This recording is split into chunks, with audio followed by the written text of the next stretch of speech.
Hey everybody, welcome back to the weekly vlog. I don't know how much time I have because there's a bunch of road construction going on and it's going to be going on for a few days. So I'm trying to get this done fast. I think they might be done for the day. I don't know, but let's hope this doesn't get in the way. Today we're going to be talking about a series that I want to pitch to you guys and get your feedback on, as well as some money math stuff I've been thinking about. First though, with the schedule, we have Paper Mario on Monday, Wednesday, and Friday, Terraria multiplayer on Tuesday and Thursday. We have the Mountain Blade, Warband, Yakuza 0, and WWE 2K18 recordings from last week's streams. Tuesday's stream game of Mountain Blade Warband, there's a possibility it might not happen because there's 2 to 3 more days of road construction going on, so that might be in the way, and if so, I'm not sure I'll be able to push it to later in the week because I'll also be behind on recording due to the road construction, so that stream might not happen. Keep tuned in on Twitter and everything to know. More Dynasty Warriors 8 Empires on Saturday and Sunday, and of course, gonna be streaming Yakuza 0 and WWE 2K18, so pretty much just the same as it's been for a while. As for TAD, I don't know. A few of my TAD reports have actually been really late. I don't know what's going on with that, so I don't know. I'm just going to assume that it passed the $25 mark because that's usually around where it hangs, is like 30 bucks. So I'm just going to assume it was that. So I wanted to read more of the survey responses and everything today, link in the description, but I just don't think I'll have time with the road construction, so I'll have to save that for next week. Series that I wanted to pitch though, I've been thinking about this for a little while. A lot of people come to me and they say that they really want to get into Crusader Kings 2 because they think it's really fun to watch, but they're not sure how to get into it. And I don't blame you, the tutorial in that game is awful, and because it's a Paradox game, it has a lot of DLC that adds a lot of different game mechanics, and people aren't sure what gets added and what, and without having the context of having played the game, it's hard to tell what you really should get, and all kinds of things like that, so it's just a difficult game to get into, but a very fun and a rewarding one if you do. And it's unfortunately the kind of game that you often have to tab out and Google stuff constantly while you're learning the game. So I was thinking I could just do a tutorial playthrough series.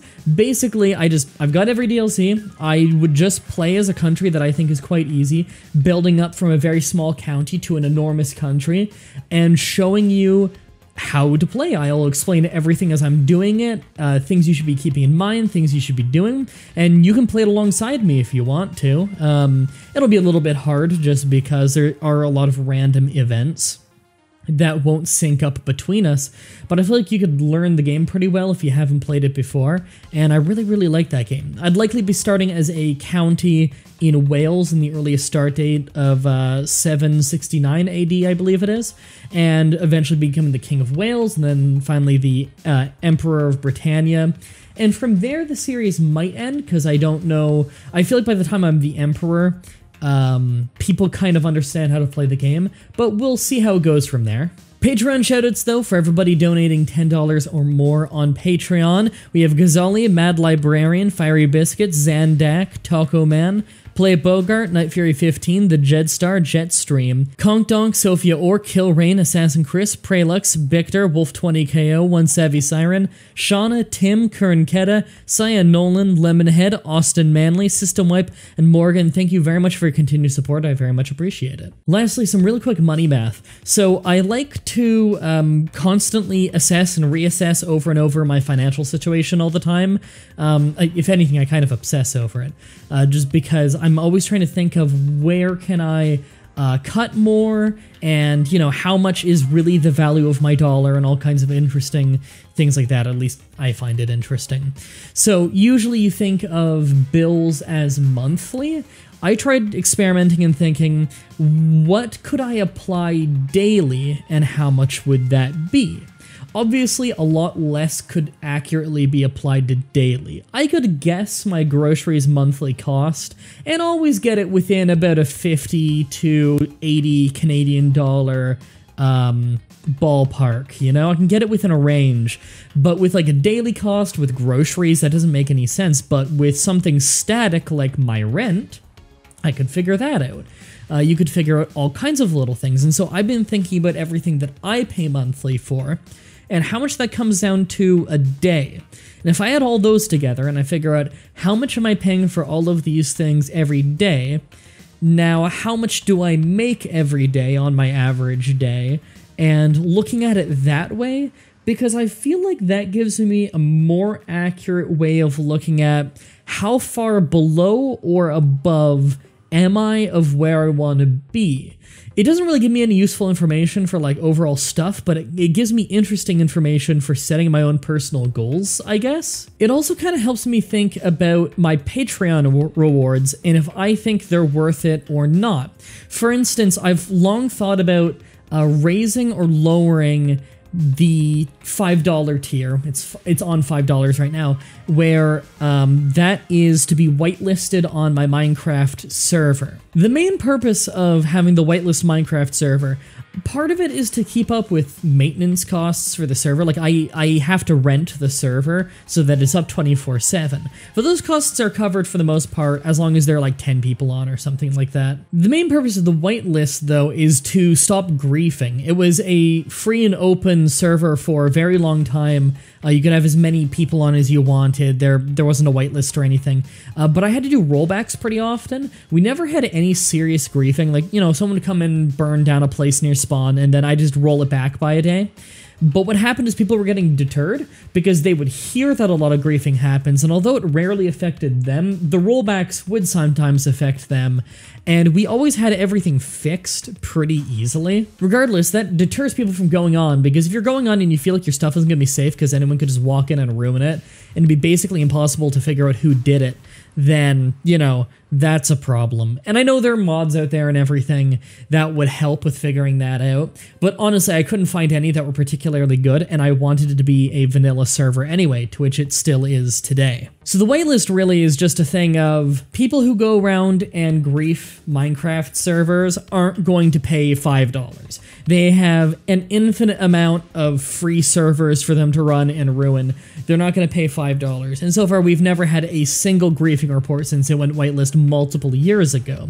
But I've always thought, can I lower that number? Should I lower that number? Like, what is financially responsible for me to have the number at, as well as reasonable for everybody who might want to be on the server, you know what I mean? It's gotta do its job of making sure there's no griefing. It's got to make sure that it's covering server costs so I'm not out of pocket having to pay for the server, but it's also got to be low enough that people can reasonably pay to get on it and enjoy themselves. That is going to feel like it's worth their money. So I broke down what is 30 days of $5 a month.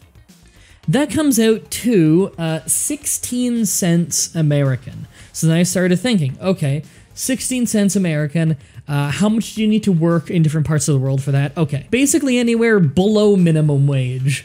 16 cents is 5-10 minutes less, actually, of working, so that's not a problem as long as you have some employment. And that's also below the point of allowance. Most kids, I would say, probably get an allowance every week or month, and I'm sure that more than $5 are in that, or an equivalent of 16 cents a day. I want the Minecraft server to be cheap enough that people who are still, like, in high school and don't have access to a good job in their area while in high school, or even if they don't have time to have a job, that they're able to afford the server as well. I don't want it to be an age gate. I just want it to be a griefer gate. You know what I mean?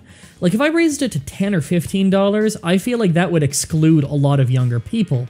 And I don't feel like it needs to be that price anyway. I'm sure it's nice to have more money in my pocket and everything, but I don't feel like, A, it's worth that much money to everybody, and B, I don't feel like that's a fair price. I don't really have a good reason to have it cost that much money, so I feel like $5 seemed a little steep to me at first, but looking at it now as 16 cents a day, and thinking about, okay, like, how long do you have to work to get that and everything, that kind of puts it into perspective to me, I guess, that it's a more reasonable price for the Minecraft server. No, that's not the only thing the $5 gets you. I threw other stuff in too, like when I do my monthly Patreon AMA video, you can ask questions that will go into that video. And whenever I do like some kind of big review or something like that that I do once every few months, I'll have that go up early to Patreon stuff, but really the Minecraft thing is the big thing for $5. So yeah, that's just kind of how I come to the conclusion that I think that's probably a pretty good number. But I've rambled long enough. I think the construction might possibly be over, and if that's the case, then I really want to get some recording done with Brandon, because the construction is going to be quite a bit for quite a few days. It woke me up early this morning, which was awful. I had a terrible night's sleep for like the 50th day in a row, so I've really got to get more recorded while I still have a chance, so hopefully Brandon's free tonight. If you want to support me, check out Tad, although my reports are in really late, so I don't know what the status of that shit is. Check out my Amazon affiliate links in the description if you'd like to buy some stuff on Amazon and get me paid. All you do is you just click the link and then you go buy whatever it is that you were gonna buy anyway. Thank you everybody for watching, and until next time, have a nice day.